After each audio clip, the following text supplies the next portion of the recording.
অর্থনীতির মেধাবী ছাত্র রাজনীতির পাত্র ছিলেন না, ছিলেন সংবাদের দুনিয়ায়। এবার সংবাদের শিরোনামে রবি ঠাকুরের অচলা ভক্তি। এই বাংলার মায়া ভরা পথে বাঁধা পড়েছেন বহুদিন। ওই বাংলার রাজনীতি নিয়েও অগাধ আগ্রহ। আদবে শৌখিন, কায়দায় ক্লাসিক্যাল, সমাজের কাজে বরাবরই সকলের মাঝে। এখন থেকে পুরোদস্তুর পশ্চিমবঙ্গের ভোটের রাজনীতিতেও। ক্রিকেট খেলতে বেজায় ভালোবাসেন। ব্যাটে বলে হলে এবার কি তবে বিধানসভার বাউন্ডারিতে?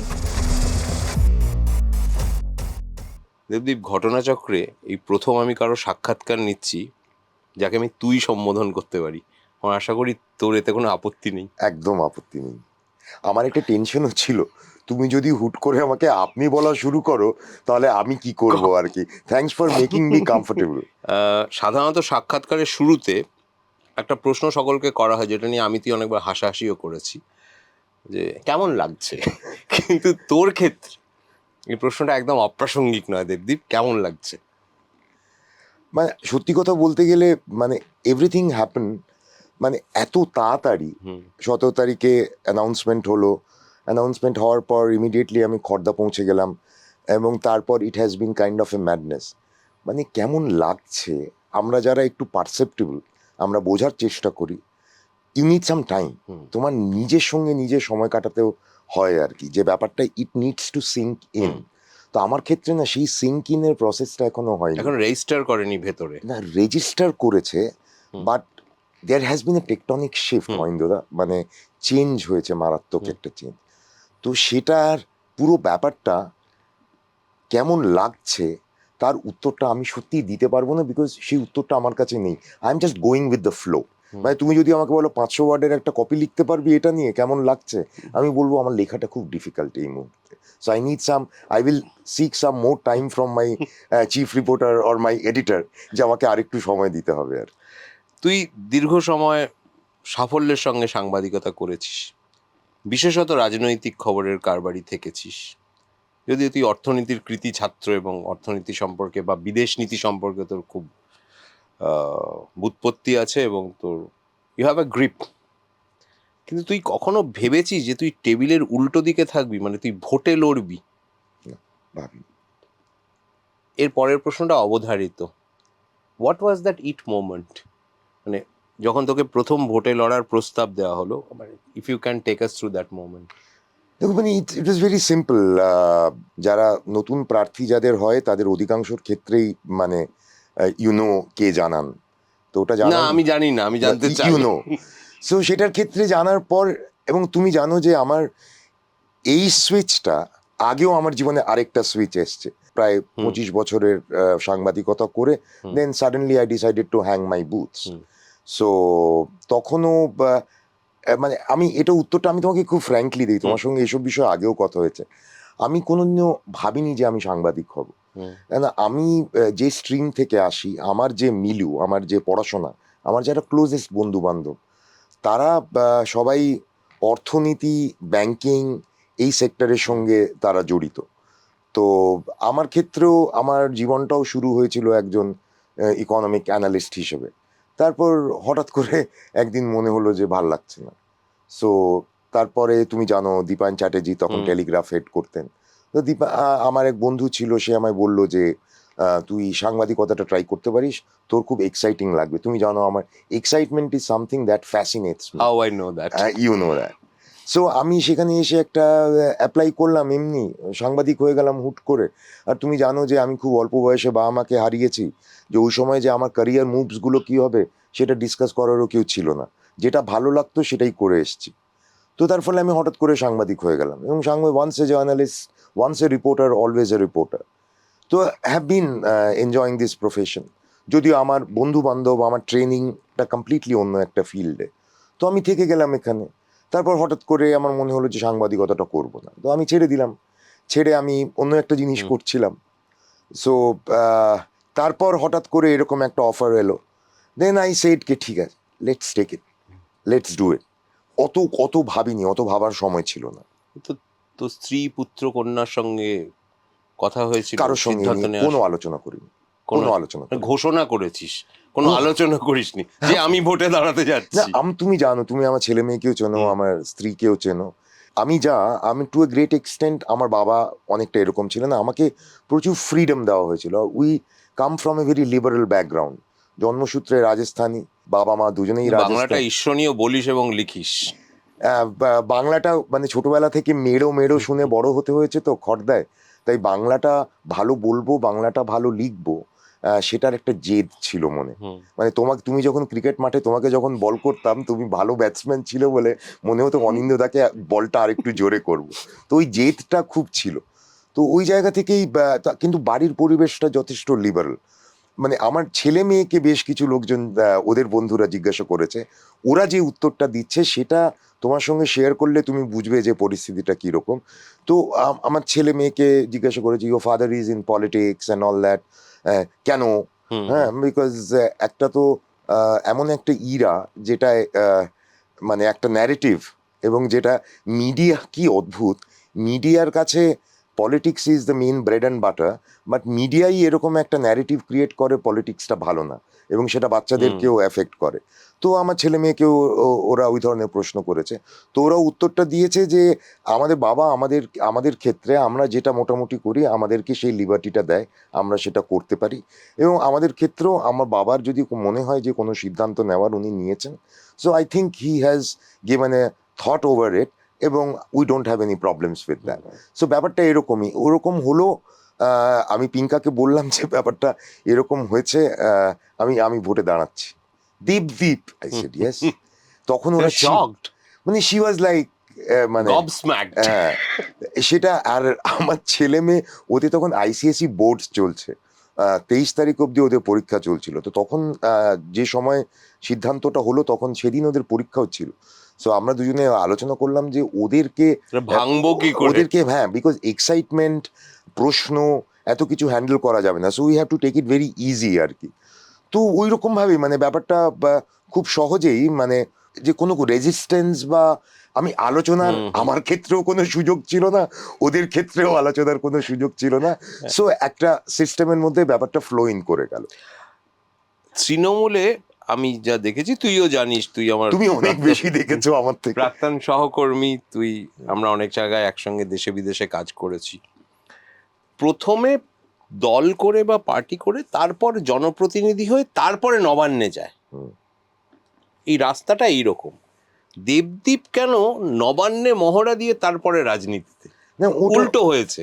হ্যাঁ, মানে আমি ঠিক দেখো, কোনো একটা জায়গায় মানে তুমি আমি কেউই খুব একটা ভাগ্যবাদী নই। হ্যাঁ, আমরা বিশ্বাস করি ভাগ্য প্লাস চেষ্টা ইকুয়ালস টু ফল, আর চেষ্টা হচ্ছে 99 আর ভাগ্য হচ্ছে 1%। তো সাডেনলি আমার জীবনে চেঞ্জেস হয়ে গিয়ে আমি ডিসাইড করলাম আমি সাংবাদিক থাকবো না। আমার কাছে অপশনস ছিল, বম্বেতে একটি ব্যাংকে অর্থনীতিবিদের একটা চাকরির অফারও আমার কাছে ছিল। তুমি জানো আমি আদ্যন্ত বাঙালি, যেরকম আদ্যন্ত কলকাতা প্রিয়। I know this city like back of my hand. আমি আগে যখন খবরের কাগজেও চাকরি করতাম তখন অনেককে বলতাম, কেন খবরের কাগজে চাকরি যাওয়াটা তো রীতি। তো আমি মাঝে মাঝে সবাইকে হেসে বলতাম যে আমার যদি চাকরি চলে যায় কলকাতা শহরে উবার চালিয়ে, কিন্তু আমি এবং ট্যাক্সি আলাদের থেকে আমি অনেক বেটার। আমি আমাকে গাড়ি চালিয়ে অনেক জায়গায় নিয়ে গেছিস। আমিও, তুই অকুতভয়, তুই গিরিশ পার্কে গাড়ি, মেট্রোর সামনে গাড়ি পার্ক করে অফিসে চলে এসেছিস মেট্রো করে। বিকজ অফিসে আমার ঠিক সময় পৌঁছতে হতো এবং এত ট্রাফিক ছিল, আমি গাড়িটা ওখানে রেখে স্যাট করে মেট্রো করে চলে এসেছি। সো তুমি জানো the way I conducted my self. তো আমার ক্ষেত্রে এখন ওটা হলো, ওইখানে আমি গভর্নমেন্টের একটা জায়গায় আমি এলাম, ভাগ্যচক্রে আমাকে নবান্নয় বসতে দেওয়া হলো। নবান্নয় বসতে না দিয়ে আমাকে যদি নিউজ সেক্রেটারিয়েটে বসতে দেওয়া হতো, যেটা কি অধিকাংশ লোকই নিউজ সেক্রেটারি বলেন, তো নিউজ সেক্রেটারিয়েটেও বসতে পারতাম, বা সল্টলেকের কোনো অফিসেও বসতে পারতাম। তো কোথায় বসতে দিয়েছে, ওটা 14 তলা না হয়ে 1 তলাও হতে পারতো, আমি ওটা ভাবিনি। মানে আমার কাছে ওই ফ্যাক্টরসগুলো খুব ইম্পর্টেন্ট না। ইট ওয়াজ যে I have made a career move, এবং I decided to work with the government. It was fascinating 7-8 months, এবং সেখানে আমাকে ওখানে বসতে দেওয়া হয়েছে। তাই এটার মধ্যে মানে journalistically this is a very good question, যে নবান্ন হয়ে রাজনীতি, কিন্তু ব্যাপারটা সেরকম নয় actually. It just happened that way. Debdeep that Purohit কার প্রার্থী, মমতা বন্দ্যোপাধ্যায় না অভিষেক বন্দ্যোপাধ্যায়? আমি তো ক্যান্ডিডেটের অ্যানাউন্স হওয়ার পরে আমি সেদিন আমার ড্রাইভারের ছুটি, আমি আমার বউকে নিয়ে আমি কালীঘাটে গেছি, অনেক পুলিশদের অনেক কাকুতি মিনতি করে আই ওয়াজ ড্রাইভিং, আমি গাড়িটা পার্ক করেছি, ওখানে পার্ক করতে দিচ্ছে, সাংঘাতিক কাণ্ড এটা। হ্যাঁ পার্ক করতে দিচ্ছে না। আমি বললাম দাদা 5 মিনিটের জন্য ভেতরে যাব, ওরা সামহাও, আমি কিছু বলিও নি। তো আমি ওখানে গাড়িটা পার্ক করলাম, পার্ক করে আমি আর পিঙ্কা হেঁটে হেঁটে যাচ্ছি, ওখানে একজন ডিজিটালের একজন সাংবাদিক আছে, ও আমাকে হঠাৎ করে ধরলো, বলো দেবদা I won't let you go Tamal. আমাকে বললো তুমি কি বলবে? আই সেড দ্যাট আমার 3টি জিনিস বলা, thank you Mamata Banerjee, thank you Abhishek Banerjee and thank you all India Trinamool Congress family. Now এই যে আমি কার প্রার্থী, এই উত্তরটা তোমার পক্ষে জানা অনেক সহজ। নতুন প্রার্থী যার হয়, বা আমি জানি না, মানে তোমার পক্ষে জানা অনেক সহজ, কারণ আমি আমার দেখো এমনিতে আমি খুব একটা ইনকুইজিটিভনেস, যেটা দ্য কি এলিমেন্ট অফ এ জার্নালিস্ট, সেটা তুমি জানো যে প্রফেশনাল ক্ষেত্রেই আমি সীমাবদ্ধ রেখেছি। আর যেহেতু আমি আর সাংবাদিক নই, আমি যদি ধরো অনিন্দ্য জানা যদি ক্যান্ডিডেট হতো, তাহলে আমি জানার চেষ্টা করতাম যে অনিন্দ্য জানা কার ক্যান্ডিডেট, আমি যেমন এখন জানার চেষ্টা করছি। হ্যাঁ, কিন্তু আমার কাছে সেই উত্তরটা নেই, তুমি জানতে But পারো। were you not sounded before?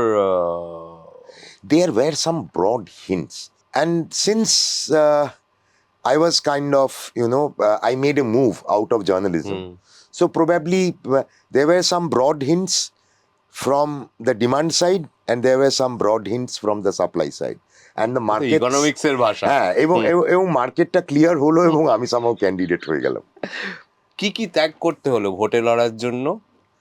Designer পোশাক, দেখো তুমি আমি মানে এবার থেকে রাজনীতিকদের মতো পরিচিত চিরাচরিত কুর্তা পাজামায় দেখা যাবে। দেখো তুমি আমায় দেখেছো, আমি জিন্স শার্ট, হ্যাঁ, খালি একটাই হচ্ছে যে আগে অনেক বেশি টাকিন করতাম, এখন অত টাকিন করি না, বুনিটা বাড়েনি, still it remains flat. You are Daniel Craig of Kolkata journalist. ওটা হচ্ছে তোমার স্নেহ। না না, স্নেহ না, আমি সত্যি মনে করি। জুতোটা পরি না বেশি, আজকে জুতোটা পরলাম, তোমার কাছে আসছি বলেই পরলাম, জেনারেলি চটি পরেই ঘুরছি। আর দেখো সিস্টেমে বেশি চেঞ্জ সইবে না, ঠিক আছে, অনেক চেঞ্জ হয়েছে, তো এখন আমি হঠাৎ একটু মেকিও লাগে, একটু যেমন আমি তেমন, whatever I am, মানে আমার তো ল্যাজ গজায়নি যে আমি, ঠিক আছে, I was an individual, still remain an individual. টাকটা অতটা করি না, চটি পরি বিকজ প্রচুর জায়গায় যেতে হয়। প্রচার পুরোদমে শুরু করে দিয়েছি। ওটাকে যদি পুরোদমে বলে তাহলে ওটা কি করিস। Khardah is a very interesting জায়গা, একটা শহর আছে খর্দা টাউন, উত্তর পানিহাটির একটা পার্ট আছে, খর্দা ব্লক আছে, সেটার মধ্যে দিয়ে সকালবেলা যাওয়া, জনসংযোগ, লোকজনদের সঙ্গে দেখা করা, পায়ে হেঁটে গত 2-1 দিন একটা খুব ইন্টারেস্টিং অভিজ্ঞতা হচ্ছে যে একটা হুড খোলা জিপ ওনারা এনেছেন, সেটা করেও মাঝে মাঝে নিয়ে যাওয়া হচ্ছে, বিকজ অনেক লং ডিস্টেন্স কভার করছেন, ক্যাম্পেনিং এরও বোধহয় কিছু একটা ব্যাকরণ থাকে। তো আর আমার ক্ষেত্রে ব্যাপারটা হচ্ছে যে পুতুল নাচে ওই দড়ি ধরে যেরকম, তো ওনারাই ওখানে রাজনীতি করেছেন এবং ওনারা ওই এরিয়াটা খুব ভালো চেনেন। You are a very family oriented man. Is family suffering or family time, quality time with the family suffering? দেখো এখন হচ্ছে যে ধরো আমরা যে প্রফেশনে ছিলাম দীর্ঘদিন, তাতে ফ্যামিলি যে মানে ওটাকে যদি সাফারিং বলে, আই উড সে কে ফ্যামিলি অ্যাকোমোডেট করে। আমি সাফারটার একটা নেগেটিভ কনোটেশন আছে। দেখো family is main bread earner হিসেবে আমাকে চাকরি করতে হতো, মানে নর্মাল কোর্সে যারা প্রিন্টে কাজ করে তাদের সোশ্যাল লাইফ থাকে না, সোশ্যাল লাইফটা ইভিনিং এ থাকে, তো আমরা তো সন্ধ্যেবেলাগুলো তো আমাদের চাকি পিসিং এ চলে গেছে, তো তার ফলে মানে দে আর কোয়াইট ইউজ টু ইট। ছেলে একটু ঘুরতে গেছে ওর বন্ধুদের ফ্যামিলিদের সঙ্গে, ওরা নিয়ে গেছে শান্তিনিকেতন, মেয়ে শান্তিনিকেতনে তোর একটা খুব স্ট্রং রুট আছে। হ্যাঁ, বিকজ আমরা যদিও রাজস্থানের, আমার দাদামশাই বেস করেছিলেন হচ্ছে বোলপুরে, এবং যেহেতু রাজস্থানী ব্যবসায়ী করতেন আমার দাদামশাই, আমার বাবার বাবা, কিন্তু একটু পয়সা হলে লোকে আমার বাবারা 4 ভাই ছিলেন, 6 বোন ছিলেন, বাবা সব থেকে ছোট ছিলেন, তো ততদিনে দাদামশাই হয়তো নিজেকে একটু এস্টাবলিশ করেছেন, তাই ছোট ছেলেকে পড়তে পাঠিয়েছিলেন, এবং ভাগ্যক্রমে উনি পড়তে পাঠালেন পাঠভবনে। তো আমার বাবা অমর্ত্য সেন, দে আর কন্টেম্পোরারি সিন্স পাঠভবন, তারপর সেই পাঠভবন, প্রেসিডেন্সি কলেজ, ইকোনমিক্স, বাবা হয়ে গেলেন বাঙালি, এবং যেহেতু বাবা হয়ে গেলেন বাঙালি, পাঞ্জাবি পাজামা পরে ঘুরতেন, উনি চাইলেন যে ওনার ছেলে মেয়েরাও ওরকম একটা কালচারেই বড় হোক। তার ফলে এই খর্দায় যাওয়া, বাবা একসময় টেক্সম্যাকোতে কাজ করতেন, তো ওই সময় দাদাকে রামকৃষ্ণ মিশনে ভর্তি করার জন্য খড়দায় যাওয়া, এবং সেইখান থেকেই খড়দাইট হয়ে গেলাম আমাদের ফ্যামিলি। আমার মা গুনগুন করে রবীন্দ্রসঙ্গীত গান করতেন, তার ফলে বাংলাটা আমাদের খুব ন্যাচারালি। আমরা ঘুরতে যাচ্ছি রাজস্থান, মাঝে মাঝে বিয়েটাও জন্য যেতে হতো। তা আমি, বাবা, মা অ্যান্ড দিদি আমরা ট্রেনে করে যাচ্ছি, তো আমরা নিজেদের মধ্যে আমরা মারোয়ারিতেই কথা বলছি। তো ওই সময় So you're fluent in Marwari as Yes, well. yes. Okay. তো ওই সময় আমরা মারোয়ারিতেই কথা বলছি। তো আশেপাশে মানে বাঙালিদের মধ্যে যে ব্যাপারটা আছে, যে যেটাও আমাদের একটা সমস্যা, যে বাঙালিরা অন্য সব ভাষা বলার চেষ্টা করে, ঠিক আছে। ভারতবর্ষের অন্য প্রান্তের লোকেরা জেনারেলি মানে আমাদের পশ্চিমবঙ্গে তুমি দেখবে যে যারা বাংলা ভাষায় লোক নন, তারা কিন্তু নিজের ভাষাটা কন্টিনিউ করেন, এবং বাঙালিরা তাদেরকে ম্যাচ করে তাদের ভাষায় কথা বলে। তো সেরকমই আমাদের সঙ্গে কিছু লোক হিন্দিতে কথা বলার চেষ্টা করছিলেন। তো আমার বাবা খুব সুন্দরভাবে উত্তর দেন, আপনি বাংলায় বলুন, আমরা বাংলা বুঝি। তো ফেলুদার মতো, লালমোহন গাঙ্গুলি সোনার কেল্লা। একদম। তারপর আমরা সবাই মিলে ফাটিয়ে, মানে শকড। তো আমরা সবাই ফাটিয়ে তাদের সঙ্গে বাংলাতেই কথা বলেছিলাম। দেবদীপ, বহুকাল আগে এক বিদগ্ধ রাজনৈতিক ব্যক্তিত্বকে প্রশ্ন করা হয়েছিল, তৃণমূলে কেন? তিনি বলেছেন শুধুই জিততে। তার নাম সৌগত রায়। দেবদীপকে যদি প্রশ্ন করি তৃণমূলে কেন, দেবদীপও কি একই জবাব দেবে? না, আমার উত্তরটা একটু আলাদা। মানে thank you very much for asking me this question, because আমি জানি যে আমার অনেক বন্ধু বান্ধব, আমার মিলিওর অনেকের হয়তো এই প্রশ্নটা থাকতে পারে। দেখো, আমি সিনসিয়ারলি যেটা বিশ্বাস করি সেটা হচ্ছে যে বিজেপির যে রাজনীতিটা, সেই রাজনীতির সঙ্গে আমাদের ওয়েস্ট বেঙ্গলে, আমি ন্যাশনাল পার্সপেক্টিভটা পরে বলছি, তার কোনো কনভার্জেন্স আমি দেখি না। আমি আমার জার্নালিজমের সময়ও I have always tried to raise this point that আমি বিশ্বাস করি ইন অ্যান ইনক্লুসিভ ইন্ডিয়া। তোমার সঙ্গে বিভিন্ন সময় কথা হয়েছে যে আমি আর আমার দিদির মধ্যে বয়সের ডিফারেন্স 5-6 বছর। ওরও খেলাধুলায় খুব আগ্রহ ছিল। আমাদের রুমে আমার গ্যাব্রিয়েলা সাবাতিনির একটা ছবি ছিল, ইমরান খানের ছবি ছিল। সো আমরা না, we grew up in a very inclusive India. আমি কত জায়গায় বলি যে ওই সেলিম মালিকের যে ইডেন গার্ডেন্সে ওই 6 ওভারে 66 রান তুলে যে ম্যাচটায় কৃষ্ণমাচারী শ্রীকান্ত খুব ভালো খেলেছিল, পাকিস্তান জিতেছিল, and the Eden Gardens gave a standing ovation to Salim Malik. Still there is a goosebump when I discuss this. That is Eden Gardens. That is Bengal. That is Bengal. এই বেঙ্গলে ওরকম একটা পলিটিক্যাল পার্টি যেটা দাঁড়িয়ে আছে কমপ্লিটলি একটা হিন্দু মুসলমান সারাদিন। দেখো, আমরা ছোটবেলায় পাকিস্তান তো আমাদের খুব একটা ফ্রেন্ডলি স্টেট কোনো কালেই ছিল না, কিন্তু আমরা ছোটবেলায় এরকম কোনো পলিটিক্যাল ডিসকোর্স দেখেনি যে সকাল বিকেল রাত কিছু টেলিভিশন চ্যানেল, তখন অত টেলিভিশন চ্যানেলও ছিল না, যাই হোক মিডিয়া ডিসকোর্সেও সারাদিন পাকিস্তানকে কেউ গালাগাল দিচ্ছে না, কেউ দিত না, আমাদের পলিটিক্যাল লিডার্সরাও দিত না, এবং অন্যান্য দেশ সম্বন্ধে কথা হতো, আমাদের দেশের সঙ্গে কম্প্যারিজন হতো with the developed world, with the western world. এখন কিছু হলে পাকিস্তানের অর্থনীতি খুব খারাপ, we all know that it's a failed state. ইকোনমিস্টের একটা কাভার স্টোরি ছিল, আ ফেইল্ড স্টেট। সেই আজকে ডিসকোর্সে শুধুই পাকিস্তান, শুধুই হিন্দু মুসলমান। আমরা পশ্চিমবঙ্গে, আমরা যে পশ্চিমবঙ্গে বড় হয়েছি, তুমি নন্দপুর রামকৃষ্ণ মিশনে পড়েছো, আমি রড়া রামকৃষ্ণ মিশনে পড়েছি, আমাদের মহারাজরা আমাদের গীতা উপনিষদ, আমার বেদ মুখস্থ করতে হতো, ইন্ডিয়ান কালচারে আমাদের তার পরীক্ষা হতো, এবং অন্য কোনো সাবজেক্ট নয়, শুধু ইন্ডিয়ান কালচারে যে হাইস্ট পেত তাকে একটা আলাদা প্রাইজ মহারাজরা দিতেন। আমি ইন্ডিয়ান কালচারে অনেকবার হাইস্ট পেয়েছি এবং প্রাইজ পেয়েছি, বিকজ হিন্দি ভাষা বলে শ্লোক সংস্কৃত আমার পক্ষে একটু সহজ হতো, এবং ইন্ডিয়ান কালচারের সঙ্গে একটা জেনারেল নলেজ বলেও একটা জিনিস ছিল, যেটা আমার কুইজে খুব আগ্রহ ছিল বলে পেয়েছি। তো আজকে পশ্চিমবঙ্গে ওনাদের যে এন্ট্রিটা, যে যে যে পলিটিক্যাল ন্যারেটিভ ইউজ করে ওনারা এন্ট্রি করার চেষ্টা করছেন, আমি নিজেকে আদ্যন্ত বাঙালি ভাবি, এবং বাংলা ভাষায় এই রাজ্যই, মানে আমি বাঙালি কমপ্লিটলি। পশ্চিমবঙ্গকে এনাদের হাতে তুলে দেওয়া যায় না, এবং সেক্ষেত্রে একটা প্রতিরোধ করা দরকার। সেই প্রতিরোধ মমতা ব্যানার্জি এবং এটাও বলতে হবে, তুমি মমতাদিকে খুব ভালো করে জানো, ওনার যে বিজেপি বিরোধিতা, যে স্কেলে উনি বিরোধিতা করতে পারেন এবং যে ফেরোসিটি নিয়ে এবং যা ভেহেমেন্টলি উনি অপোজ করতে পারেন আজকের ডেটে, নন ইন দ্য অপোজিশন স্পেস, তুমি যদি একটা র্যাঙ্কিং করো অফ দ্য অ্যান্টি বিজেপি, একটা ইন্ডেক্স বানাও, সেই ইন্ডিসেসে 1 থেকে 5 মমতা ব্যানার্জি, অভিষেক ব্যানার্জিরাই আছে। Rahul Gandhi tries his best, but again ওনার যে ফেরোসিটি, উনি যেভাবে করেন, মমতা ব্যানার্জি এবং অভিষেক ব্যানার্জি, ওনারা কিন্তু স্কেলটা অনেক বেশি, সো এবং এদের স্টেকটাও অনেক হাই, যে পশ্চিমবঙ্গকে আমরা রিং ফেন্স করবো, we will not late BJP enter. So বিজেপির ওই যে ধর্মের রাজনীতি, এই ডিভিসিভ একটা রাজনীতি, এবং যেহেতু অর্থনীতির ছাত্র, তাই একটু বলতে পারি যে ওনাদের যে ফেইল্ড প্রমিসেস, ওনারা শুধু প্রতিশ্রুতি দেন। অর্থনীতির ক্ষেত্রেও একের পর এক ওনারা অ্যাডভাইজার এনেছেন, চিফ ইকোনমিক অ্যাডভাইজার, মানে যাদের বিশ্ববরেণ্য অনেক লোকজনরা এসছেন।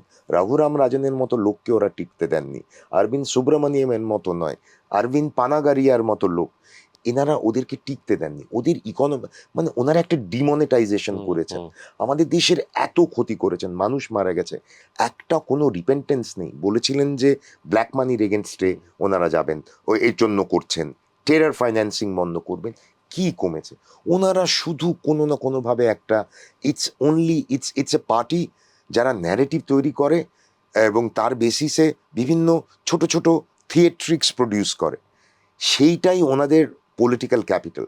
নাও দি থিং ইজ, আমি আমার রাজ্য, আমার পশ্চিমবঙ্গ, আমার বাংলায় আমি চাই না এরকম কোনো দল আসুক, এবং ওদেরকে প্রতিহত করতে পারেন মমতা ব্যানার্জি, এবং ওনার যে সিস্টেম, ওনাদের যে leadership, they are very strong, they are capable. পার্লামেন্টেও চিৎকার চেঁচিমেচি করে অনেক কিছু করেন। আমি জানি না আমার কি কন্ট্রিবিউশন হবে, কিন্তু আমি এটা ভাবতে পারি, ওনারা যদি আমায় মনে করেন যে in their battle against the BJP, if they think that আমাকে আমাকে যদি ওনারা সোলজার মনে করেন, I think that I can not decline it. Since I love my state, so I have to listen to their call and rise to the occasion. তোকে একটু আমি 2014 সালের জুলাই মাসে নিয়ে যাই। মমতা বন্দ্যোপাধ্যায়ের প্রথম বিদেশ সফর সিঙ্গাপুর। টেলিগ্রাফ এবং আনন্দবাজার থেকে যথাক্রমে দেবদীপ পুরোহিত, জগন্নাথ চট্টোপাধ্যায় কভার করতে গিয়েছে। একটা নৈশভোজের আসরে খানিকটা অবমাননাকর পরিস্থিতিদের পড়তে হয়েছিল। তারপরে ঘটনাটা মিটমাট হয়ে যায়, মধুরেণ সমাপয়। ঘটনাচক্রে সেই তুই এখন তৃণমূলের প্রার্থী আর জগন্নাথ বিজেপির প্রার্থী। Life is strange, right? হ্যাঁ, মানে এক্ষেত্রে তো তুমিও জানো, অনেকেই জানে যে ওইখানে যে ঘটনাটা ঘটেছিল একটু ডিফিকাল্ট ঘটনা ঘটেছিল, এবং the main attack was on me. সেক্ষেত্রে Jagannath stood by me, I salute him for that. না দেখো, life takes its own course. ও কি সিদ্ধান্ত নিয়েছে সেটা নিয়ে আমার বলার কোনো জায়গা নেই। না, আমার ক্ষেত্রে ওর কাছে ওর যুক্তি আছে, আমার কাছে, আমি ওখানে সাংবাদিকতা করার জন্য, সাংবাদিকতার কারণে একটা অপ্রিয় পরিস্থিতির সৃষ্টি হয়, এবং সেই অপ্রিয় পরিস্থিতিটাকে কি সুন্দরভাবে করে দিদি ব্যাপারটাকে মানে she tackled it, and you know, তারপর তো মানে গঙ্গা, যমুনা, পদ্মা সব দিয়ে প্রচুর জল গড়িয়ে গেছে আর কি।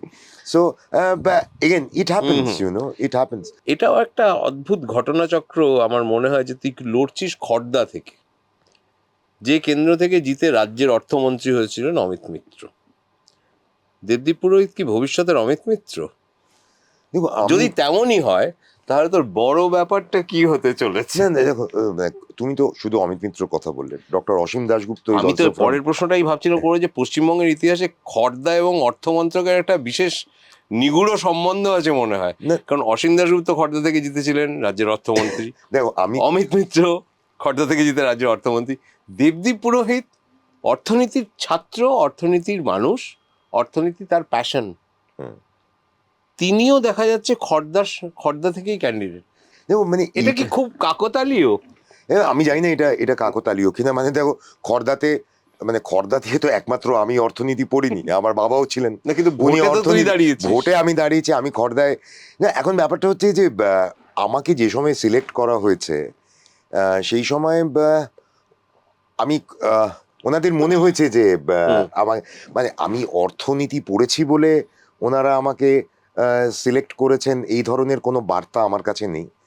অ্যান্ড প্লাস হচ্ছে জানো তো, মানে আমি তোমায় যেটা বললাম যে এর আগের প্রশ্নের উত্তরে যেটা বললাম সেটা হচ্ছে যে it's a battle, it's a very important battle. সেখানে দিদি অভিষেকরা যেভাবে ওনারা যে যুদ্ধটা করছেন, তাতে আমার কাছে আমাকে যে সুযোগ দেওয়া হয়েছে যে ওনাদের বাহিনীতে সৈনিক হিসেবে যোগদান করার, সেটা আমি করেছি। এবার now I come back to my favourite area, cricket মানে অ্যান্ড জার্নালিজম, দুটো নিয়েই আমি বলবো। ধরো তোমার তুমি ক্যাপ্টেন থেকেছো, আমরা খড়গপুরে খেলতে গেছি, তুমি আমায় বল আমি এক্সপেক্ট করেছিলাম ফার্স্ট ওভারটা তুমি আমাকে দিয়ে করাবে, তুমি করাওনি, তুমি অন্য দুটো বোলারকে দিয়ে করালে, তারা ফাটিয়ে মার খেলো। থার্ড ওভারটা তুমি আমাকে দিলে। তুমি যদি আমার ক্যাপ্টেন হও, তুমি আমাকে যেভাবে ইউজ করবে আমি সেভাবেই হওয়ার জন্য প্রস্তুত। তেমনি হচ্ছে যে ধরো তুমি আমার চিফ রিপোর্টার, তুমি আমার চিফ অফ ব্যুরো, তুমি আমার এডিটার, তুমি আমাকে যে বিট দেবে আমি সেই বিটই নেব। তো সেক্ষেত্রে আমার কাছে না, যে ফাইনালি দেখো ইকোনমিক্স আমি পড়েছি and I love this subject, এবং আমি এখনো তুমি যদি আমি জিজ্ঞাসা করো আমি কিছু মিস করি কিনা, এই উত্তরটা, এই প্রশ্নটা তুমি করনি, তাও আমি বলতে চাই যে আমার বাড়িতে সকালবেলা 8টা থেকে 9টা কাগজ আসে, এবং তুমি জানো যে আমার বাড়িতে পিঙ্ক পেপারসও আসে, আমি পড়ি। বিরল একজন যে এখনো পিঙ্ক পেপার, আমি পিঙ্ক পেপারস পড়ি। তুমি জানো আমি নিউজ জাঙ্কি, আমরা এটা নিয়ে আলোচনা, হ্যাঁ। তো ওইটা যে হচ্ছে না, ওটা আমি একটু মিস করি। তাই কিছু কিছু সাংবাদিক বন্ধুদের ফোন করে বলি যে আজ মেজর নিউজ আপডেটটা কি একটু বলবি। আমি ওটা করছি because I can't track, I am on the move, that's an addiction. তুই কি কখনো এটা ভেবে দেখেছিস, অনেক লাইটার নোট, তুই যদি ভোটে জিতে রাজ্যের মন্ত্রী হোস, তাহলে তুই হবি পশ্চিমবঙ্গের ইতিহাসে দ্বিতীয় মানু যে রাজ্যের মন্ত্রী হবে? প্রথম মানু তো সিদ্ধার্থ শঙ্কর রায়, দেবদীপ পুরোহিত হবে দ্বিতীয় মানু।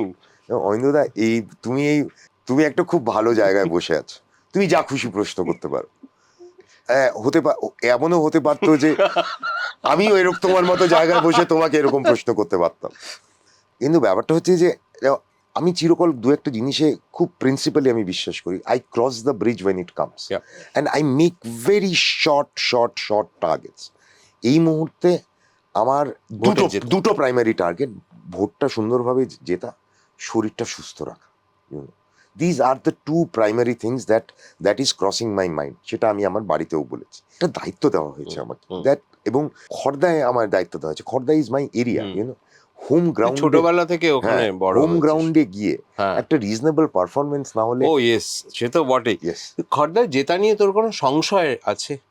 সংশয় নেই, আমার ধারণা তুই নিশ্চয়ই সেই হোমওয়ার্কটা করেছিস যে কিরকম গত ভোটে শোভনদেব চট্টোপাধ্যায় হোমওয়ার্ক করিনি। আমি সত্যি অত হোমওয়ার্ক করিনি। মানে যে তুমি বললে না যে তোমার আমাদের একজন কেউ তোমায় বলেছিল জেতার জন্য, আমার ক্ষেত্রে জেতার জন্য থেকেও বেশি লড়ার জন্যটা হ্যাজ বিন দ্য ট্রিগার। যে আমার মনে হয়েছে যে আমাকে যখন বলা হয়েছে খড়দা, এবং এমন একটা জায়গা যেখানে আমি চিনি, গেলে 4টে লোক মানু মানু বলে ডাকে। কালকে একটা ফ্যান্টাস্টিক এক্সপিরিয়েন্স। ভোটের প্রচারে যাচ্ছি, যেতে যেতে হঠাৎ একজনকে দেখে মনে হলো খুব চেনা। একটা ভ্যান চালিয়ে একজন ওই জলের জ্যারিকেন গুলো নিয়ে যাচ্ছে, তার সঙ্গে আমি খেলতাম। আমাকে বলছে, মানু তুই কেমন আছিস? আমি বললাম তুই কেমন আছিস? I went and hugged him, he also hugged me, এবং এটা হচ্ছে যে আমি এটা ইটস ফ্যান্টাস্টিক। এবং আমি তোমায় বলি, রামকৃষ্ণ মিশনে আমাদের যে গ্রুমিংটা, যে we have been taught to be hum. খুব ফ্ল্যাশি জামা কাপড় পরা বারণ ছিল, ঘড়ি পরা বারণ ছিল, পিয়ার প্রেশার হতো যদি কেউ একটু ফ্ল্যাশি হতো। তো আমাদের ওইভাবেই আমাদের তৈরি করা হয়েছে। তো খড়দা একটা জায়গা, ওখানে অ্যান্ড দেখো আমরা হোয়াট এভার জীবনে খাস কিছু তোমার আমার কি আর অর্জন, কিন্তু we are products of the Indian meritocratic society. যে আমরা চেষ্টা করেছি, আমরা লড়াই করেছি, আমরা একটু পড়ালেখা করেছি, মোটামুটি করেছি, তারপর খেটেছি। সো এটা একটা Indian, because we believe in that, we believe in that, there is no shortcut, there is no shortcut to success. তো আমার ক্ষেত্রে আমার প্রাইমারি ইনসেন্টিভটা ছিল প্রাইমারি এবং সত্যি বলছি মনে মনে এই যে এই পলিটিক্সটা, মানে আমার একটু রাজনীতির কথায় এটা যে এই এসআইআর এই প্রক্রিয়া, যেভাবে মানুষকে ডিসএনফ্র্যাঞ্চাইজ করা হচ্ছে, it is the most illogical logical discrepancy যদি কিছু থাকে, ওটা নির্বাচন কমিশনের হুম। লজিক্যাল ডিসক্রিপেন্সি, যে কিভাবে এবং একটা কমপ্লিটলি প্ল্যান্ড ওয়েতে। দেখো, একটা ফেয়ার জার্নালিস্ট যে কেউ বুঝবে যে যেভাবে নির্বাচন কমিশন নিজেকে কন্ডাক্ট করেছে, it is very clear that they have a mandate. আমাদের দেশের ইনস্টিটিউশনগুলো না ধ্বংস হয়ে যাচ্ছে। রিজার্ভ ব্যাংক অফ ইন্ডিয়া, যেভাবে ওনারা, রিজার্ভ ব্যাংক অফ ইন্ডিয়া থেকে শুরু করে election commission of India, judiciary, we all know, ইন্ডিয়ার যে দেখো দুটো দেশ একসঙ্গে স্বাধীন হলো, ভারত এবং পাকিস্তান। আজ Bharat is regarded as the world's biggest democracy. তার সব থেকে বড় কারণ হচ্ছে ইনস্টিটিউশনস ওয়্যার ক্রিয়েটেড। পাকিস্তান সেই ইনস্টিটিউশনস ক্রিয়েট করতে পারেনি। আজকে যখন এই ইনস্টিটিউশনসগুলোকে ভাঙার চেষ্টা করা হচ্ছে, সেটা কিন্তু খুব খারাপ লাগে। মনে হয় যে একটা প্রতিবাদ করা দরকার, সেই প্রতিবাদের জায়গা থেকে, লড়াইয়ের জায়গা থেকে। অ্যান্ড এই যে ডিভিসিভ পলিটিক্সের এগেনস্টে কিন্তু সাংবাদিক হিসেবেও লিখেছি, তার ফলে অনেক সময় অনেক বকাঝকা শুনতে হয়েছে, কটূক্তি শুনতে হয়েছে। কিন্তু ব্যাপারটা হচ্ছে যে দেখো, জার্নালিজমে নিউট্রাল থাকার একটা জায়গা থাকে, কিন্তু there are times, there are phases when you have to take a when stand. you have to take a stand. ইকোনমিস্টেও ইলেকশনের সময়, ওবামার ইলেকশনের সময়, they had written that this newspaper believes that Barack Obama should be the next president President of of America. America. So এবং আমরা নিউট্রালিটির নামে ইউরোপে 1930s and 1940s কি হয়েছিল সেটা আমরা জানি। So you have to take a stand, you have to take a position. এবং আমার ক্ষেত্রে এই পজিশন যে বিজেপির এই পলিটিক্স, এই পশ্চিমবঙ্গে এসে বিজেপি নেতারা মানে একটা স্ক্রিপ্ট দেখে চারটে বাংলা ভাষা বলে, যে এবং একজন বিদগ্ধ মানুষকে, যিনি খুব ভালো কিছু কবিতা জানেন, তাকে পশ্চিমবঙ্গে বিজেপির প্রেসিডেন্ট বানিয়ে, ওরা নাকি বাঙালি হতে পারবেন। ওরা হতে পারবেন না। They do not understand Annapurna Puja and Durga পুজোর ডিফারেন্স, শীতলা পুজো, এই যে আমাদের এন্টায়ার দ্য বেঙ্গলি থিং। আরে মাছ মাংস, I am a classical example of Indian liberalism. আমি by choice I am a vegetarian, I am an eggitarian. আমি এগস খাই, মাছ মাংস সবই ট্রাই করেছি, কিন্তু স্বাদে রোচে না। কিন্তু আমার বাড়িতে দু রকমের রান্না হয়, আমার বউ বাচ্চারা তারা যা চায় সব খায়। তো দিস ইজ হোয়াট দ্য আমাদের পশ্চিমবঙ্গে this is the ethos.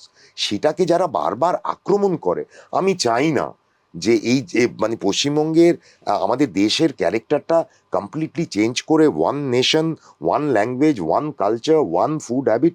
No, India is India because of the diversity, the plurality, সেটা is at stake. So we have to raise a voice, you also should raise your voice.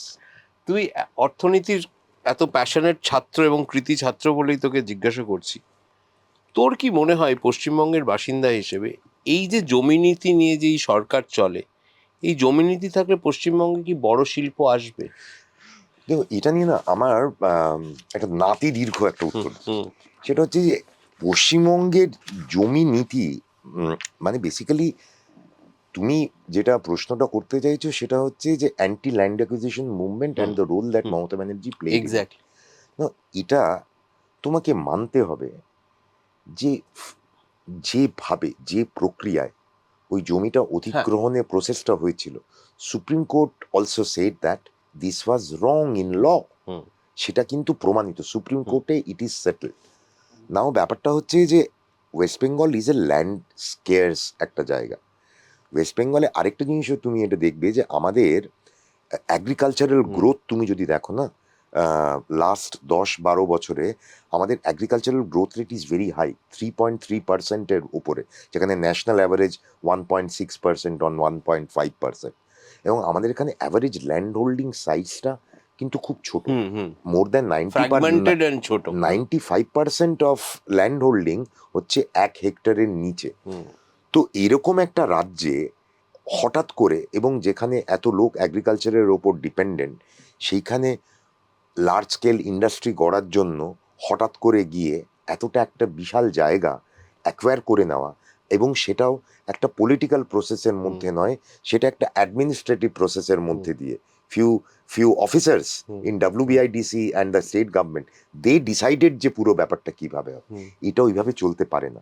কিন্তু একই সঙ্গে তুমি যখন ইন্ডাস্ট্রিয়ালাইজেশনের কথা বলো, সেটা হচ্ছে যে Mamata Banerjee is one of the শার্পেস্ট minds that তুমিও দেখেছো, আমিও দেখেছি অ্যাজ দ্য চিফ মিনিস্টার। উনিও বোঝেন যে ইন্ডাস্ট্রির একটা প্রয়োজনীয়তা আছে, এবং ল্যান্ডেরও একটা প্রয়োজনীয়তা আছে, ল্যান্ড ব্যাংক। এবং এটা এখন ব্যাপারটা হচ্ছে যে ওনার ওই মুভমেন্টটা যেটা ছিল সেটাকে আবার একটা ন্যারেটিভ হিসেবে ইউজ করে ওনার বিরুদ্ধে ব্যবহার করে বেঙ্গলকে ডিপ্রাইভ করার একটা খেলা হচ্ছে। whereas উনি খুব ভালো বোঝেন যে ধরুন এখানে যারা পশ্চিমবঙ্গে যেসব ইন্ডাস্ট্রিয়ালিস্টরা ইনভেস্ট করেছেন বা যারা ব্যবসা করেছেন তাদের সঙ্গে যদি তুমি ওয়ান কথা বলো, যাদের অনেকের সঙ্গেই আমার কথা বলার বিভিন্ন সময়ে সৌভাগ্য হয়েছে, আমাদের এখানে ডিসিশন মেকিং প্রসেসটা অনেক ফাস্ট, হুম। খুব ফাস্ট।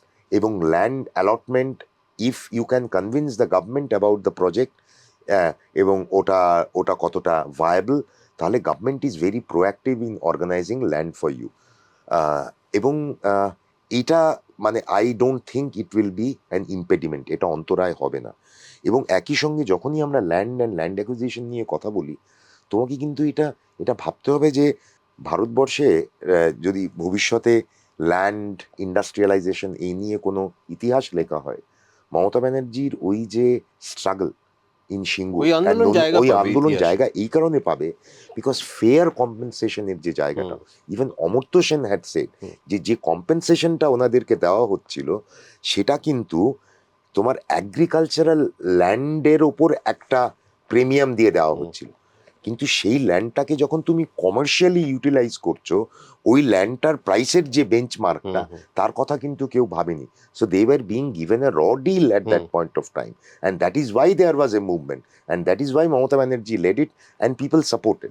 সো দেখো ল্যান্ডের পলিসি, অ্যাকুইজিশনের পলিসির ক্ষেত্রে এবং মমতা ব্যানার্জির ওই মুভমেন্টের ফলে সারা দেশে যাদের ল্যান্ড আছে, ল্যান্ড কাদের থাকে, একদম poorest of the poor, and যা মানে অ্যাটলিস্ট পশ্চিমবঙ্গে। সো ওইটাই কিন্তু মমতা ব্যানার্জি এমপাওয়ার্ড পিপল, যাদের ছোট ছোট ল্যান্ড ফিউচার ধর হেভি ইন্ডাস্ট্রির তো দরকার আছে, চাকরি বাকরি বা ইত্যাদি। ল্যান্ড পলিসি যদি না বদলানো হয়, আমি একদম খুব ইকোনমিক দৃষ্টিভঙ্গি থেকে তোর কাছে জানতে চাইছি, ডু ইউ থিঙ্ক যে এখানে হেভি ইন্ডাস্ট্রির দরকার আছে? We need everything, we need agriculture, we need industry. তিনটে সেক্টরে আমরা ভাগ করি, agriculture, industry and services sector, তিনটেরই আমাদের দরকার আছে। নাও এখন ব্যাপারটা হচ্ছে যে হেভি ইন্ডাস্ট্রি দেখো মানে ধরো চোখে দেখা যায় আসলে, চোখে দেখা যায়। হ্যাঁ, এখন ব্যাপারটা হচ্ছে যে তোমার না একটা নিজের একটা কোনো কম্প্যারিটিভ অ্যাডভান্টেজের জায়গা তোমায় খুঁজে বার করতে হবে। ধরো এমন কিছু দেশ আছে, মানে ধরো এটা ঠিক যে খাদ্যশস্য বা এগুলোর ক্ষেত্রে স্বনির্ভরতা খুব দরকার আছে, কিন্তু অনেক দেশ সেটাকে অতটা পার্সিউ করে না। ঠিক আছে, যে ওরা এটা সবসময় মাথায় রাখে যে ঠিক আছে আমি ওটা ইম্পোর্ট করে নিতে পারি, রাইট? সো এক্ষেত্রেও যে দেখো এই গভর্নমেন্টের একটা ইন্ডাস্ট্রিয়ালাইজেশনের উপর প্রচণ্ড ফোকাস আছে, এবং এটার ক্ষেত্রে যদিও এটা প্রপার রেকগনিশন পায় না, ওয়েস্ট বেঙ্গলে কিন্তু ইনভেস্টমেন্টসও হচ্ছে। তুমি পাওয়ার সেক্টরে দেখো, দেয়ার হ্যাজ বিন একের পর এক পাওয়ার প্লান্টস তৈরি হচ্ছে। তুমি এমএসএমই দেখো, জার্মানির মতো একটা দেশ, why they are so advance, because they focused on MSME. ভারতবর্ষে টোটাল এমএসএমই ইউনিটসের প্রায় 17-18% পশ্চিমবঙ্গে, এবং যেটা আরও ভালো লাগবে সেটা হচ্ছে 37% সেগুলো হচ্ছে উইমেন লেড। ঠিক আছে, মহিলা তাদের এটা। সো এগুলো নিয়ে উনি যে ভাবেন না, ভাবনা চিন্তা করেন, ব্যাপারটা হচ্ছে যে একটা প্রপার ইন্ডাস্ট্রিয়ালাইজেশন প্ল্যান করে এগিয়ে নিয়ে যাওয়া, পলিসি করা, সেটা করতে যে তোমার যে সময়টা, যে কাঠামোটা দরকার, the central government is keeping her busy. উনি বলেন না কুটুস করে চিমটি কাটে, এটা ফ্যাক্ট। ওনাকে ঠান্ডা মাথায় কোনো কাজ করতে দেবে না এরা বিভিন্নভাবে তুমি বলো তো রিসোর্স ট্রান্সফার, মানে দেখো ইন্ডাস্ট্রিয়ালাইজেশন তো খুব ইম্পর্টেন্ট। তুমি বলছো এমপ্লয়মেন্টের জন্য, তুমি যদি এমপ্লয়মেন্টের ব্যাপার দেখো, what is the record of the central government? কত সেন্ট্রাল গভর্নমেন্টে তোমার ভেকেন্ট পোস্ট পড়ে আছে। তোমার 2019 সালে বিজনেস স্ট্যান্ডার্ডে একটা খবর বেরিয়েছিল যে 45 ইয়ার্সে ইন্ডিয়াতে হাইয়েস্ট রেট অফ আনএমপ্লয়মেন্ট এই বিজেপির জামানায়। They are failing to create employment, so এক্ষেত্রে যে এমপ্লয়মেন্ট ক্রিয়েশন, এই পুরো ব্যাপারটায় একটা প্রপার সেন্টার স্টেট রিলেশনের দরকার, একটা কোঅর্ডিনেটেড স্ট্র্যাটেজির দরকার। এখানে সেন্টার একটা স্টেটকে গ্র্যাব করার জন্য এরকম একখানা তোমার মানে উগ্র একখানা মনোভাব যে এদেরকে বাড়তে দেব না, যেহেতু এরা আমাদের ভোট দেয় না, এদেরকে রিসোর্স ট্রান্সফার করব না। তুমি বলো না যে একটা যে মানে একটা রাজ্য যে পরিমাণ ট্যাক্স আদায় করে, এগুলো খুব বেসিক, এগুলো জটিল অর্থনীতি নয়। একটা রাজ্য ট্যাক্স করার যে লিভেটা, যে রোজগার করার যেটা, সেটা দিন দিন কমছে। সেন্ট্রাল গভর্নমেন্ট বেশি বেশি করে ট্যাক্স নিচ্ছে। ট্যাক্সও না, ওরা সেস ইউজ করে। ট্যাক্স যেটা ওরা আদায় করে তার একটা শতাংশ ওদের রাজ্যদেরকে দিতে হয়, কিন্তু সেসটা রাজ্যদেরকে দিতে হয় না। একটা 14th ফাইন্যান্স কমিশন বলেছিল যে স্টেটের সেন্টার থেকে স্টেটের যে ট্রান্সফারটা 32% থেকে 42% করতে হবে, কিন্তু সেটা আদতে 30-35% হয়। তখন সেন্টার একটা বিশাল পার্ট সেস হিসেবে কালেক্ট করে। সো ওনারা বিভিন্নভাবে রাজ্যগুলোকে ভাতে মারার চেষ্টা করেন এবং তারপর ডবল ইঞ্জিন সরকারের কথা বলেন। এখন ডবল ইঞ্জিন সরকার যে রাজ্যগুলোতে আছে সেখানে যেন ইন্ডাস্ট্রিয়ালাইজেশন আর কর্মসংস্থানের বন্যা বয়ে যাচ্ছে। সো এগুলো দিজ আর অল ন্যারেটিভস। দেখো ন্যারেটিভস এন্ড রেটরিক্স, তুমি দেখো যে এখানে দেখো একটা ওয়েলফেয়ার স্টেটেরও একটা দরকার আছে। মমতা ব্যানার্জি কিন্তু সেদিক থেকে গরিব মানুষের কথা ভাবেন। এই যে ট্রান্সফার্স টু অর্ডিনারি পিপল, এই যে বিভিন্ন রকমের প্রকল্পর কথা বলে, যে অনেকেই কিছু না বুঝে এগুলো ডোল, এগুলো ভাতা কেন দেবে না? সরকার has a responsibility towards the people, এবং পিপলের একটা অধিকার আছে সরকারের কাছ থেকে চাওয়ার। এবং তুমি যদি দেখো, আমি ডেটায় আমি জানতাম এই প্রশ্নটা আসবে, আমি আসার পথে দেখো একটু তো প্রিএম্প্ট করি, তা আসার পথে I was just checking the data.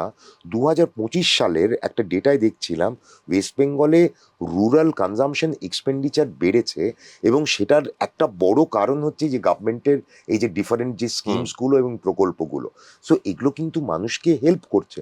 তুমি আমি গ্রামে গঞ্জে গিয়ে লোকে বলে 1,500 টাকায় কি হয়, একটা 1,500 টাকা একটা ট্রাইবাল মানুষের কাছে বা একজন বিধবার কাছে কতটা ইম্পর্টেন্ট, সেটা তুমি আমি গিয়ে আমরা দেখেছি, চোখে আমরা দেখেছি। তো এই যে টাকাটা দেওয়া হচ্ছে, বলছে ভিক্ষা দিচ্ছে, লোকে ভিক্ষা নিচ্ছে কেন ভাই? Why are you again putting it N?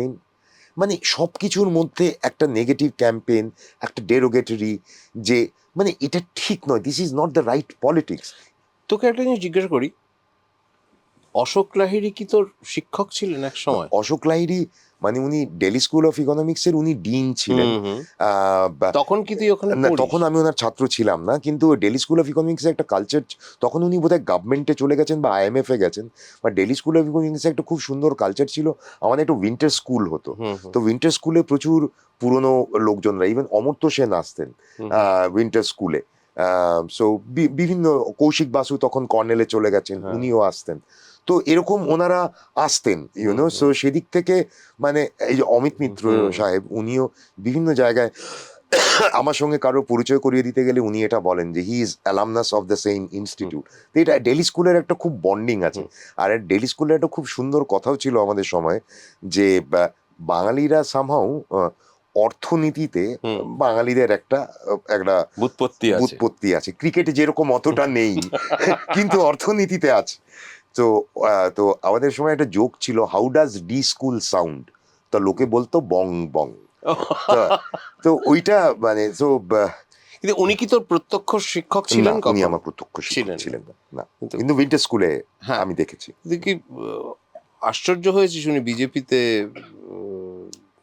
বিজেপিতে যোগ দিয়েছেন দেখে। মানে উনি তো বিজেপিতে, মানে উনি তো 2021-এ উনি নির্বাচন করেছেন এবং নির্বাচিত হয়েও ছিলেন।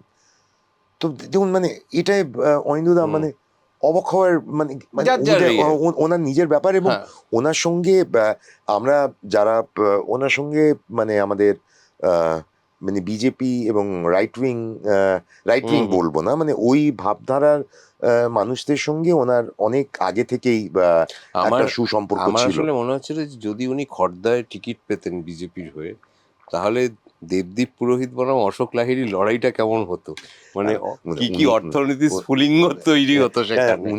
উনি তো খুবই, তোর পক্ষে কি বিড়ম্বনার হতো বিষয়টা?